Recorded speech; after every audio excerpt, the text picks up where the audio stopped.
ഉണ്ടോ? എല്ലാം ഉണ്ട്. ഒന്നുമില്ലെന്ന് ആരാ പറഞ്ഞേ? ജോലിയുണ്ട്, വരുമാനമുണ്ട്, എന്നിട്ട് വീടുണ്ടോ? ഉണ്ട്, എന്നിട്ട് മക്കളുണ്ടോ? ഉണ്ട്, എന്നിട്ട് എല്ലാം ഉണ്ട്. ഇങ്ങനെ എണ്ണി എണ്ണി പറഞ്ഞാൽ എല്ലാം ഉണ്ട്. പക്ഷേ അത് അനുഭവിക്കുവാൻ, ആ നന്മ, അത് സന്തോഷമായി അനുഭവിക്കുവാൻ കഴിയുന്നുണ്ടോ? ഇല്ല. ഞാൻ രതീഷ്, നിങ്ങളായിരിക്കുന്ന പ്രൈസർ ഫാമിലിയുടെ പ്രഭാതമന്നെ എന്ന പ്രതിദിന വചന സന്ദേശത്തിനൊപ്പം. അപ്പോൾ ആ ഇല്ല എന്നത് ഇന്ന് കർത്താവ് മാറ്റുവാൻ പോകുന്നു. നിൻ്റെ നന്മ, നിൻ്റെ കഷ്ടപ്പാടിൻ്റെ ഫലം, നിൻ്റെ അധ്വാനത്തിൻ്റെ ഫലം നീ അനുഭവിക്കേണ്ടത് നിശ്ചയമായും ഇന്നു മുതൽ സഹോദര, സഹോദരി, മാതാവേ, പിതാവേ, മക്കളെ, നിങ്ങൾ തന്നെ അനുഭവിക്കും. എൻ്റെ വാക്കല്ല, ദൈവം തരുന്ന ഉറപ്പ്. യെശയ്യാ പ്രവാചകൻ്റെ പുസ്തകം 65-ാം അധ്യായം 21, 22 വാക്യങ്ങൾ നോട്ട് ചെയ്ത് വെച്ചോ. എന്നിട്ട് പ്രാർത്ഥിച്ചു തുടങ്ങും. അവർ വീടുകളെ പണിത് പാർക്കും, അവർ മുന്തിരിത്തോട്ടങ്ങളെ ഉണ്ടാക്കി അവയിലെ ഫലം അനുഭവിക്കും. അവർ പണിക, മറ്റൊരുത്തൻ പാർക്ക എന്ന് വരികയില്ല. അവർ നടുക, മറ്റൊരുത്തൻ തിന്നുക എന്ന് വരികയില്ല. എൻ്റെ ജനത്തിൻ്റെ ആയുസ് വൃക്ഷത്തിൻ്റെ ആയുസ് പോലെയാകും. എൻ്റെ വൃദ്ധന്മാർ തന്നെ തങ്ങളുടെ അധ്വാന ഫലം അനുഭവിക്കും. രണ്ടാമത്തെ വാക്യം, അതായത് 22-ാമത്തെ വാക്യമാണ് നിലവിൽ സംഭവിച്ചു കൊണ്ടിരിക്കുന്നത്. എന്താണ്? അവർ പണിക, മറ്റൊരുവൻ കഷ്ടപ്പെട്ട് പണിതതാണ്. ഒരുപാട് സ്വപ്നം കണ്ട്, ഒരുപാട് ചേർത്ത് വെച്ച് അവിടെ ഇവിടെയും കിടന്നതെല്ലാം പിടിച്ചു പറിച്ചെടുക്കും പോലെയാ അല്ലേ സഹോദരി? ആ വീട് വയ്ക്കാൻ വേണ്ടി പോയി കുത്തിയിരുന്ന് കരഞ്ഞ് കാല് പിടിച്ച് ഇല്ലാത്തതും ഉള്ളതെല്ലാം പറഞ്ഞ് എന്തൊക്കെ പറഞ്ഞിട്ടാ കുത്തിപ്പോരൊക്കെ കിട്ടിയത്. അങ്ങനെ കാക്ക ചില്ല കൊണ്ട് കൂട് കൂട്ടുന്നത് പോലെ ചേർത്ത് വെച്ച് ഒരു വീട് പണിത്. ഇന്ന് വീട്ടിൻ്റെ മുമ്പിൽ ജപ്തി നോട്ടീസാണ്. നീ സ്വപ്നം കണ്ടത്, നീ പണിത ഭവനം മറ്റാരുടേതോ ആയി തീരുമെന്ന ഒരു കരയല്ലേ? ആ കരച്ചിൽ നിർത്തിക്കോ, കരയണ്ട. ആ വീട്ടിൽ നീ തന്നെ പാർക്കും. നിൻ്റെ വീട് അത് ജപ്തിയായി പോകുവാൻ നീ സ്വപ്നം കണ്ട, നിൻ്റെ മക്കൾ വളരണമെന്ന്, നിൻ്റെ മക്കളുടെ വിവാഹം നടക്കണമെന്ന് നീ ആഗ്രഹിക്കുന്ന ആ ഭവനം അത് ജപ്തിയായി പോകുവാൻ എൻ്റെ ദൈവം അനുവദിക്കത്തില്ല. നീ പണിത വീട്ടിൽ നീ തന്നെ പാർക്കും. ഷബറിധലമാശേഖനെ അമേൻ. എങ്ങനെ പാർക്കും? അമേൻ. സ്തോത്രം. സ്വസ്ഥതയില്ല, സമാധാനമില്ല. വാടക വീട്ടിൽ കിടന്നപ്പോൾ, ബന്ധു വീട്ടിൽ കിടന്നപ്പോൾ, കുടുംബ വീട്ടിൽ കിടന്നപ്പോൾ ആഗ്രഹമായിരുന്നു സ്വന്തം ഭവനം വച്ചിട്ട് ഒന്ന് സമാധാനമായിട്ട് സ്വസ്ഥമായിട്ടിരിക്കണം. അതിനുവേണ്ടി ഒരുപാട് കഷ്ടപ്പെട്ടു ഒരു ഭവനം പണിതു. ഇന്ന് ഉറങ്ങിയിട്ടത്ര രാത്രിയായി. ആ വീട്ടിനകത്ത് സമാധാനമില്ല, സ്വസ്ഥതയില്ല. ഞാൻ പറയട്ടെ, നീ പണിതിട്ട് പിശാച് അതിനകത്ത് പാർക്കുകയാണ്. പിശാചിൻ്റെ പ്രവൃത്തി അതിനകത്ത് വെളിപ്പെട്ടുകൊണ്ട് നിൽക്കുന്നത്. ഏതാണ് ആ പ്രവൃത്തിയെന്നോ? യേശുവിനോട് ചോദിച്ചാൽ യേശു പറയും, ആ വീട്ടിൽ കുടിപ്പാർക്കുന്ന പിശാച് അഥവാ കള്ളൻ, അവൻ വന്നത് അറുക്കാനും മുടിക്കാനും മോഷ്ടിക്കാനും. അതല്ലേ നടക്കുന്നത്? യോഹന്നാൻ 10:10. അറുക്കുക, ടു കിൽ, വാക്കുകൊണ്ട് കൊല്ലുക. ഒന്ന് പറഞ്ഞ രണ്ടാമത്തതിന് അടിയാകുന്നു. പറയുന്ന വാക്കുകൾ തന്നെ ഒരിക്കലും ഉണങ്ങാത്ത മുറിവുകൾ സമ്മാനിക്കുന്നു. ഇപ്പോഴും ക്ഷമിക്കാൻ പറ്റാത്തത് ആ വാക്കുകളാണ്. പറഞ്ഞ ചില വാക്കുകൾ അത് നിൻ്റെ കാതിലല്ല കേട്ട, ഹൃദയത്തിലാണ്. ആ മുറിവിനെ കർത്താവ് ഉണക്കുക. റാധാലമാശേഖനെ ചില വാക്കുകൾ കൊണ്ടുവന്ന മുറിവുകൾ, നിൻ്റെ ഭർത്താവിൻ്റെ ഹൃദയത്തിൽ നിൻ്റെ വാക്കുകൊണ്ടുണ്ടായ മുറിവുകളെ, അതിപ്പം വലിയ വിഷമം. ആമേൻ. അതെ, ആ വാക്കുകളുടെ മുറിവുകളെ കർത്താവ് ഉണക്കിപ്പിക്കുക. ഷബറിധലമാശേഖനെ യേശുവിൻ നാമത്തിൽ അതങ്ങനെ സംഭവിക്കുന്ന കൃപയ്ക്കായി. അമേൻ. അടി പിടി ബഹളം ഇറങ്ങിപ്പോക്ക് സമയത്തിന് വരത്തില്ലോ. ഒരു വല്ലാത്തൊരവസ്ഥയാണ്. പിശാച് കൊല്ലുക. പിന്നെ പറയുന്നു മോഷ്ടിക്കുന്നു. അതിനകത്ത് വെളിപ്പെടേണ്ട സന്തോഷങ്ങളൊക്കെ മോഷ്ടിച്ചെടുത്തോണ്ട് പോവുക. നിങ്ങളുടെ നന്മകൾ, നിങ്ങൾ അധ്വാനിക്കുന്നത് അതിനകത്തുനിന്ന് ആ വീട്ടിൽ വന്ന് കയറിയ അന്ന് മുതൽ. അവൻ ഞാൻ പറയട്ടെ, ഈ പിശാചിൻ്റെ പ്രവൃത്തി എങ്ങനെ തിരിച്ചറിയാമെന്ന് ചോദിച്ചാൽ എല്ലാം കാണും, പക്ഷെ അതൊന്നും അനുഭവിക്കുവാൻ കഴിയത്തില്ല. ഞങ്ങൾ ഏകദേശം ഒരു 3 വർഷത്തിന് മുമ്പ് പ്രൈസർ ഫാമിലിയിലേക്ക് വിളിച്ച ഒരു കുടുംബം, അവരുടെ പ്രാർത്ഥന വിഷയം അവർ പറഞ്ഞതാണ്, പാസ്റ്ററെ ഞങ്ങൾ ഒരുപാട് കഷ്ടപ്പെട്ട് ഒരു വീട് വെച്ചു.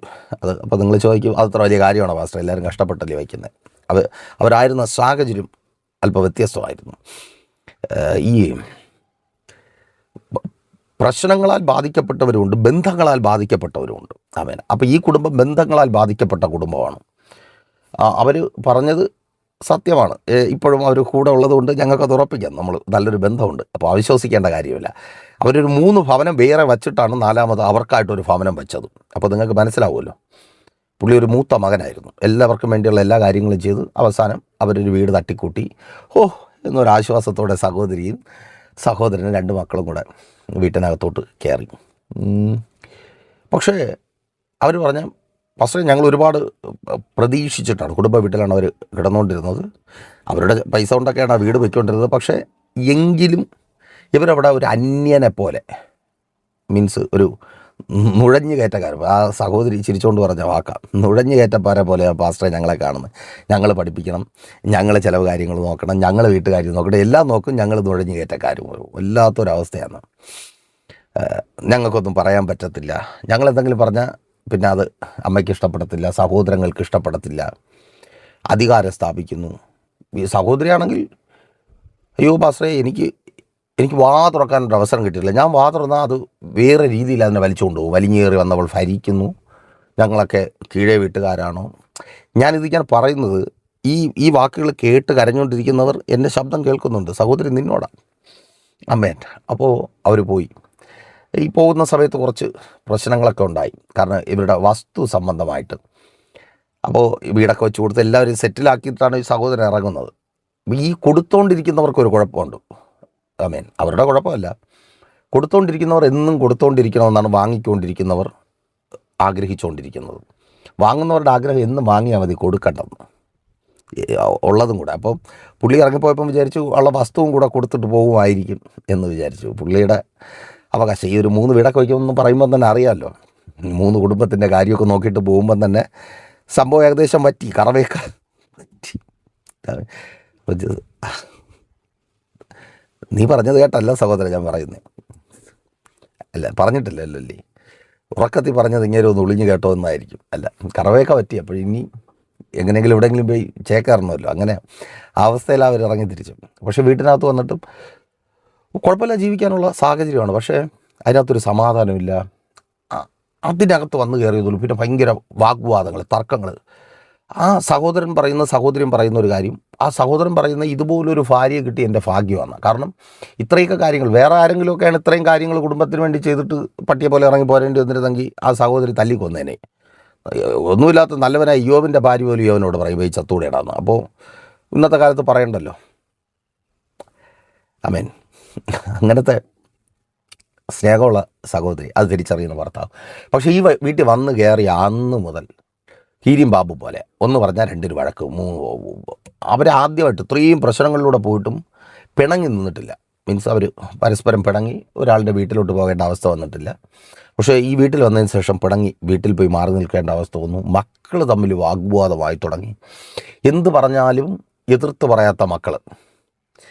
ഈ തങ്ങളുടെ ചിലവ് നടന്നുകൊണ്ടിരുന്ന, മീൻസ് തങ്ങളുടെ പപ്പയുടെ അധ്വാന ഫലം കൊണ്ട് കഴിഞ്ഞുകൊണ്ടിരുന്ന വീട്ടിനകത്ത് മറ്റുള്ളവർ പറയുന്ന കുത്തുവാക്ക് കേട്ടിട്ട് പോലും ചിരിച്ചുകൊണ്ട് പോയിക്കൊണ്ടിരുന്ന മക്കൾ ചെറിയ കാര്യങ്ങൾ പോലും പൊട്ടിത്തെറിക്കാനായിട്ട് തുടങ്ങി. ഭയങ്കരമായിട്ടുള്ള പ്രശ്നം. നിങ്ങൾ ശ്രദ്ധിച്ച് കേൾക്കണം കേട്ടോ. അകത്തൊരാൾ താമസം ഉണ്ടെങ്കിലുള്ള പ്രശ്നമാണ് പറഞ്ഞത്. ആൾ വേറെ ആരുമല്ല, പിശാചം. അപ്പോൾ പ്രൈസർ ഫാമിലിയിലേക്ക് വിളിക്കുന്നു. നമ്മൾ പ്രാർത്ഥിക്കാനായിട്ട് തുടങ്ങി. കുറച്ച് ദിവസം പ്രാർത്ഥിച്ചപ്പോൾ ദൈവത്തിൻ്റെ പരിശുദ്ധാത്മാവ് അവരോട് തന്നെ പറഞ്ഞു, പാസ്റ്റർ നിങ്ങൾ വീട്ടിൽ വന്ന് ഒരു ദിവസം പ്രാർത്ഥിക്കാം. അപ്പം 3 വർഷത്തിന് മുമ്പാണ് ഞങ്ങളുടെ 2ാമത്തെ ആൾ ജനിച്ച് 3 മാസം 2.5-3 മാസം സമയമാകുന്നതേ ഉള്ളൂ. ഒത്തിരി യാത്രയുണ്ട്, ഏകദേശം ഒരു 300 കിലോമീറ്റർ അടുപ്പിച്ച് യാത്രയുണ്ട്. അപ്പോൾ ഞങ്ങൾ ആദ്യം പറഞ്ഞു, എൻ്റെ പൊന്ന് ബ്രദറെ ഞങ്ങളുടെ പ്രാർത്ഥന കൂടെ ഉണ്ട്, പക്ഷേ നിങ്ങൾ വിളിക്കരുത്, വന്ന് പ്രാർത്ഥിക്കുക എന്ന് പറഞ്ഞാൽ പോസിബിളല്ല. ഞങ്ങൾ ഒറ്റയ്ക്കല്ല, ഫാമിലി ആയിട്ടാണ് ഞങ്ങൾ വരുന്നത്. അപ്പോഴത് ഇപ്പോഴത്തെ ഇതിൽ ഇത്രയും ദൂരം യാത്ര ചെയ്യാൻ പറ്റത്തില്ല, കുഞ്ഞിനെയും കൊണ്ടുള്ള യാത്ര. അപ്പോൾ അത് പാടാണ്, വൈഫിന് ബുദ്ധിമുട്ടാണ്. പക്ഷേ അവർ വിടത്തില്ല, എന്ത് വേണമെങ്കിലും ചെയ്യാം, നമ്മൾ പോയേ പറ്റത്തുള്ളൂ. അങ്ങനെ പറഞ്ഞ് അവസാനം ദൈവാത്മാവ് നിർബന്ധിച്ചു. ഞങ്ങൾ ആ വീട്ടിനകത്ത് പോയി, വീട്ടിനകത്തിരുന്ന് പ്രാർത്ഥിക്കുവാനായിട്ട് തുടങ്ങി. പ്രാർത്ഥിച്ചു വെള്ളമൊക്കെ വീട്ടിന് ചുറ്റും തളിച്ചു. അന്ന് രാത്രി പ്രാർത്ഥിച്ചുകൊണ്ടിരിക്കുന്ന സമയത്ത് ദൈവത്തിൻ്റെ പരിശുദ്ധാത്മാവ് അവരുടെ കുറച്ച് സാധനങ്ങൾ ഈ വീട്ടിൽ വീട്ടിൽ നിന്ന് കുടുംബ വീട്ടിൽ നിന്ന് കൊണ്ടുവച്ചിരുന്ന കുറച്ച് സാധനങ്ങളൊക്കെ എടുത്ത് മാറ്റി വയ്ക്കാനുള്ളൊരു പ്രേരണ നൽകി. അവർ പറയുന്നത് അന്ന് വരെ അവർക്ക് അങ്ങനെ തോന്നിയിട്ടില്ല, അവിടെ എവിടെയെങ്കിലും കിടക്കട്ടെ എന്നുള്ള ചിന്തയായിരുന്നു. അവരത് എടുത്ത് മാറ്റി വെച്ചപ്പോൾ ഞങ്ങൾ പ്രാർത്ഥിച്ചു പറഞ്ഞൊരു സാധനം അതിനകത്തുനിന്ന് അവർക്ക് കിട്ടി. അപ്പോൾ അവർ തിരിച്ചു ആ സാധനമായിട്ട് അവർ വീട്ടിൽ വന്നു. ഞങ്ങളിരുന്ന് പ്രാർത്ഥിച്ചു, അതിന് ചെയ്യേണ്ട കാര്യങ്ങളൊക്കെ ചെയ്ത് അവർ പോയി. ഇന്ന് ഹാപ്പി ആയിട്ടിരിക്കുന്നു. അപ്പോൾ പിശാചകത്ത് കയറി ആ സന്തോഷം അനുഭവിക്കാൻ പറ്റാതെ അവരുടെ ജീവിതത്തെ ആക്കി തീർത്തു. യേശുവിൻ നാമത്തിൽ നോക്കൂ, അവർ വെച്ച വീട്ടിൽ അവർ സന്തോഷത്തോടെ പാർക്കുവാൻ തുടങ്ങി. നീ വെച്ച ഭവനത്തിനകത്ത് നീ സന്തോഷത്തോടെ പാർക്കും.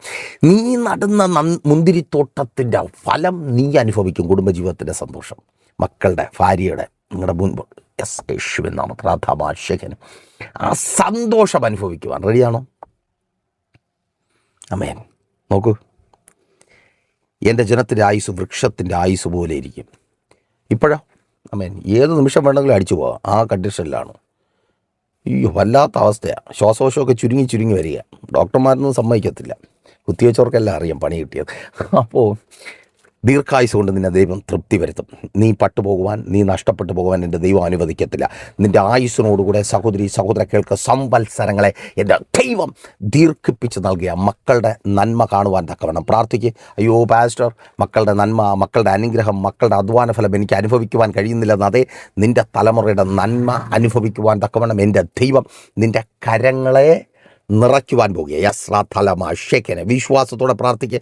മാതാവേ, നിൻ്റെ ഭവനത്തിനകത്ത് നീ, നിൻ്റെ മക്കൾ, നിൻ്റെ കുടുംബം ഒരുമിച്ച് റാബാഷേഖനെ റാഥൂറിയ ശബല യേശുവിൻ നാമം അതങ്ങനെ സംഭവിക്കുന്ന നിൻ്റെ അധ്വാന ഫലം നീ തന്നെ തിന്നും. ഇനിയോ അപ്പുറത്തെ വീട്ടിൽ അവർ കഴിക്കത്തില്ല, ബിവറേജുകാർ തിന്നത്തില്ല. ആമേൻ. നിൻ്റെ അധ്വാന ഫലം ഇനിയും അത് ചിതറിപ്പോകുവാൻ, ആ നന്മകൾ നഷ്ടപ്പെട്ടു പോകുവാൻ എൻ്റെ ദൈവം അനുവദിക്കത്തില്ല. റെഡിയാണോ അത് പ്രാപിക്കുവാൻ? നിങ്ങൾ അധ്വാനിക്കുന്നത് നിങ്ങൾ തന്നെ ഭക്ഷിക്കുവാൻ, ആ വീട്ടിനകത്ത് സന്തോഷത്തോടെ സമാധാനത്തോടെ പാർക്കുവാൻ, അകത്തുള്ളതിനെ പുറത്താക്കി ആ ഹാപ്പിനെസ് അനുഭവിക്കുവാൻ. കോൺടാക്ട് ചെയ്തോ പ്രഷർ ഫാമിലിയിലേക്ക് നിങ്ങളുടെ പ്രാർത്ഥന വിഷയം അറിയിക്കുവാനും നിങ്ങളുടേത് മാത്രമായ ഈ വിഷയത്തിന് വേണ്ടി ഒരു ഉപവാസം ക്രമീകരിച്ച് ആ പിശാചിൻ്റെ പ്രവൃത്തിയിൽ നിന്ന് പുറത്തു വരുവാനും, പ്രാപിക്കേണ്ടത് പ്രാപിക്കും, ആ സന്തോഷങ്ങൾ അനുഭവിക്കുവാനും, നിങ്ങളുടെ നന്മ നിങ്ങൾ തന്നെ അനുഭവിക്കുവാനും, ആ സന്തോഷത്തിന് നിങ്ങൾ തന്നെ ചിരിക്കുവാനും. അപ്പോൾ നിങ്ങൾ ലോകത്തിൻ്റെ ഏത് ഭാഗത്താണെങ്കിലും എവിടെയാണെങ്കിലും പ്രഷർ ഫാമിലിക്കൊപ്പം ചേർന്ന് ഉപവസിക്കുവാനുള്ള അവസരമുണ്ട്. അറിയാമല്ലോ. കോൺടാക്ട് ചെയ്യുക. എല്ലാ ദിവസങ്ങളും രാവിലെ 7:30 8:30 ഇടയ്ക്കുള്ള സമയത്ത് ശുഭയാത്ര യേശുവിലൂടെ യേശുവിലേക്കെന്ന പ്രതിദിന വചന സന്ദേശമുണ്ട്. ബ്ലെസ്സിങ്ങായി മുൻപോട്ട് പോകുന്നു. നിങ്ങളുടെ പ്രിയപ്പെട്ടവരെയും കൂട്ടി വരുത്തുക, അവരോടും പറയുക. നിങ്ങളും ആ പ്രോഗ്രാമൊക്കെ ഷെയർ ചെയ്യുക കേട്ടോ. നിങ്ങളുടെ പ്രിയപ്പെട്ടവർക്ക് അനുഗ്രഹമാകട്ടെ. വൈകുന്നേരം 7:30 8:30 ഇടയ്ക്കുള്ള സമയത്ത് വചന ശുശ്രൂഷയും മധ്യസ്ഥ പ്രാർത്ഥനയുണ്ട്. സിസ്റ്റർ വിജി ലീഡ് ചെയ്യുന്നു. ബ്ലെസ്സിങ്ങാണ്. ജോയിൻ ചെയ്യുക. വെള്ളിയാഴ്ച രാവിലെ 11:30 മണിക്ക് ഉപവാസവും ഓൺലൈൻ മധ്യസ്ഥ പ്രാർത്ഥനയും ലൈവ് സ്ട്രീമുണ്ട്. ഞങ്ങൾ ലൈവായി നിങ്ങൾക്ക് വേണ്ടി പ്രാർത്ഥിക്കും, നിങ്ങളുടെ പ്രാർത്ഥന വിഷയങ്ങൾ കമൻറ്റ് ചെയ്യുന്ന പക്ഷം. അതുപോലെ ഞായറാഴ്ച രാവിലെ 10 മണി മുതൽ സഭാരാധനയുണ്ട്. തിരുവനന്തപുരം ജില്ലയിൽ വെള്ളയാണി കാർഷിക കോളേജിന് സമീപം Kakkamoola Chamavila praise church family worship സെൻറ്ററിൽ വെച്ച് കടന്നു വരാം. അനുഗ്രഹമായിരിക്കും. വൈകുന്നേരം 3 മണിക്ക് തൊട്ട് നമ്മുടെ കാട്ടാക്കടയ്ക്ക് അടുത്ത് കൊറ്റമ്പള്ളിക്ക് കഴിഞ്ഞ് അമ്പലത്തിൻകാല എന്ന് പറയുന്ന സ്ഥലത്ത് ഒരു പുതിയ പ്രവർത്തനത്തിനായിട്ട് കർത്താവ് ഞങ്ങൾ അയച്ചിട്ടുണ്ട്. അവിടെ കർത്താവിൻ്റെ വേലയിൽ ഞങ്ങളൊരു ചെറിയ തുടക്കമായിട്ട് അങ്ങനെ ആയിരിക്കുന്നു. നിങ്ങൾക്ക് കർത്താവിൻ്റെ വേല ചെയ്യണം, കർത്താവിന് വേണ്ടി പ്രയോജനപ്പെടണം എന്നാഗ്രഹം ഉണ്ടെങ്കിൽ കോൺടാക്ട് ചെയ്തിട്ട് കടന്നു വരിക. പ്രൈസർ ഫാമിലിയുടെ ഒത്തിരി കർത്താവിൻ്റെ നാമത്തെ ഉയർത്തുന്ന ഈ കാലഘട്ടത്തിൽ സുവിശേഷീകരണത്തിന് കർത്താവ് തന്നിട്ടുള്ള പല മുഖാന്തരങ്ങളെയും ഞങ്ങൾ ഉപയോഗിക്കുന്നുണ്ട്, അനേകരെ കർത്താവിന് വേണ്ടി നേടുവാൻ. അപ്പോൾ അതിലൊക്കെ പങ്കാളികളാകുവാനും നിങ്ങൾക്ക് അവസരമുണ്ട്. പ്രൈസർ ഫാമിലിയിലേക്ക് സ്വാഗതം. കണ്ണട വിശ്വസ്ത കർത്താവെ നല്ല ദൈവമേ, അടിയനൊപ്പമായിരിക്കുന്ന ജനത്തെ അങ്ങയുടെ കരങ്ങളിൽ ഏൽപ്പിക്കുന്നു. ഷബ റീധലമാഷേഖനെ അങ്ങയുടെ അത്ഭുത സാന്നിധ്യം ഈ ജനത്തോട് കൂടിയിരിക്കണമേ കർത്താവ്. ഇവർ ചെയ്യുന്നതൊക്കെയും അങ്ങയുടെ നാമത്തിൽ സാധ്യമായി തീരട്ടെ. ഇവരിലെ രോഗികളെ ഇപ്പോൾ അങ്ങയുടെ നാമത്തിൽ അടിയൻ സൗഖ്യമാക്കുന്നു. എല്ലാ രോഗങ്ങളും മാറി ദീർഘായുസുള്ളവരായി മാറട്ടെ. ഇവർ ശാരീരികമായി അനുഭവിക്കുന്ന എല്ലാ ബലഹീനതകളും മാറട്ടെ, ഡിപ്രഷനുകൾ മാറട്ടെ, ഉറക്കമില്ലായ്മകൾ മാറട്ടെ, ശരീരവേദനകൾ മാറട്ടെ. അപ്പോൾ പല വിധത്തിലുള്ള അസ്വസ്ഥതകൾ, സ്വസ്ഥതയില്ല, സമാധാനമില്ല, എല്ലാ അസ്വസ്ഥതകളും മാറിപ്പോകട്ടെ, എല്ലാ നിരാശകളും മാറിപ്പോകട്ടെ, എല്ലാ കണ്ണുനീര് അനുഭവങ്ങളും ഇവരുടെ ജീവിതത്തിൽ നിന്ന് മാറിപ്പോകട്ടെ. ഇവർ ചെയ്യുന്നതൊക്കെയും അങ്ങയുടെ നാമത്തിൽ സാധ്യമായി തീരട്ടെ. ഇവരുടെ തലമുറകളെ അനുഗ്രഹിക്കണം. അവരുടെ വിദ്യാഭ്യാസം, ഭാവി, മുൻപോട്ടുള്ള ജീവിതം അനുഗ്രഹമായി തീരട്ടെ. മക്കളെ പഠിപ്പിക്കുവാൻ നിവൃത്തിയില്ലാതെ കരയുന്ന മാതാപിതാക്കൾ കരങ്ങളിൽ നന്മ നൽകണമേ. ഞെരുക്കം മാറട്ടെ, വിശാലത വെളിപ്പെടട്ടെ, വർധനവ് ഇവർ അവകാശമായി പ്രാപിക്കട്ടെ. വിവാഹങ്ങൾ നടക്കട്ടെ, ഉദരഫലങ്ങൾ ജനിക്കട്ടെ, പുനർവിവാഹങ്ങൾ നടക്കട്ടെ. കർത്താവ്, ജോലിയില്ലാതെ ഭാരപ്പെടുന്നവർക്ക് വേണ്ടി പ്രാർത്ഥിക്കുന്നു.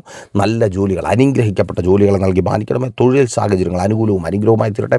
വിദേശ രാജ്യങ്ങളിൽ എത്തപ്പെട്ട് പല നിലകളിൽ പ്രശ്നങ്ങളിലായിരിക്കുന്നു യേശുവേ, എല്ലാ പ്രതിസന്ധികളും മാറിപ്പോകട്ടെ. വിദേശ തൊഴിൽ സാഹചര്യങ്ങൾ ഒരുങ്ങപ്പെടട്ടെ. തൊഴിൽ അനുഭവങ്ങൾ അനുഗ്രഹമായി തീരട്ടെ. അങ്ങയുടെ നാമത്തിൽ ഇവർ അനുഗ്രഹിക്കപ്പെടട്ടെ. അങ്ങ് ഇവരോട് കൂടിയിരിക്കണമേ യേശുവേ. ഇതിവരുടെ അത്ഭുതത്തിൻ്റെ ദിവസമായി തീരട്ടെ. റീഥഭാഷേഖനെ കടഭാരങ്ങൾ മാറട്ടെ, പലിശക്കടങ്ങൾ മാറട്ടെ, വിസകൾക്കായി വെയിറ്റ് ചെയ്യുന്നവർ വിസകൾ വരട്ടെ, രാജ്യങ്ങളുടെ വാതിലുകൾ തുറക്കപ്പെടട്ടെ, എല്ലാ തടസ്സങ്ങളും മാറിപ്പോകട്ടെ, ഭവനങ്ങൾ പണിയട്ടെ, വസ്തുക്കൾ വാങ്ങട്ടെ, ശുശ്രൂഷകന്മാർ അനുഗ്രഹിക്കപ്പെടട്ടെ. പിതാവിൻ്റെ പുത്രൻ്റെ പരിശുദ്ധാത്മാവിൻ്റെ നാമത്തിൽ ഈ ജനത്തെ അടിയൻ അനുഗ്രഹിച്ചു പ്രാർത്ഥിക്കുന്നു. ആമേൻ. അപ്പോൾ മറക്കില്ലല്ലോ നിങ്ങളുടെ പ്രിയപ്പെട്ടവരെയും ചേർത്ത് നിർത്താനും നിങ്ങളുടെ അഭിപ്രായങ്ങളും നിർദ്ദേശങ്ങളും അറിയിക്കാനും. നാളെ ദൈവം വെച്ചാൽ നമ്മളിപ്പോൾ ഒരുമിച്ചായിരുന്നു കേട്ടാനെങ്കിലും പ്രാപിച്ച പ്രഷർ ഫാമിലിയുടെ പ്രഭാതം എന്ന പ്രതിദിന വചന സന്ദേശത്തിനൊപ്പം നമ്മൾ ഒരുമിച്ച് തന്നെ ആയിരിക്കും. അതായിരിക്കും prayer. Have a nice day. പ്രേഷർ ഫാമിലി ഗ്ലോബൽ മിനിസ്ട്രിയുടെ വിശുദ്ധ സഭാരാധന എല്ലാ ഞായറാഴ്ചയും രാവിലെ 10 മണി മുതലും എല്ലാ വെള്ളിയാഴ്ചകളിലും ഉപവാസവും ഓൺലൈൻ മധ്യസ്ഥ പ്രാർത്ഥനയും രാവിലെ 11 മണി മുതലും ഞങ്ങൾ നിങ്ങൾക്കായി ലൈവിൽ പ്രാർത്ഥിക്കുന്നു.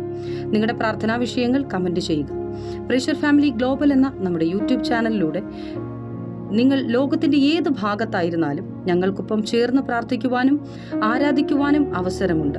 നേരിട്ട് ആരാധനയിൽ പങ്കെടുക്കുവാനും വിടുതൽ പ്രാപിക്കുവാനും ആഗ്രഹിക്കുന്നവർ ഞായറാഴ്ച രാവിലെ കാർഷിക കോളേജിനടുത്ത് കാക്കാമുല ചാമ്പവിളയിലെ പ്രേഷർ ഫാമിലി വർഷിപ്പ് സെന്ററിലേക്കും നിങ്ങളുടേതായ ഒരു വിഷയത്തിനു വേണ്ടി പ്രാർത്ഥിക്കുവാനും കൗൺസിലിംഗിനുമായി സ്ക്രീനിൽ കാണുന്ന നമ്പറിൽ കോൺടാക്ട് ചെയ്യുക.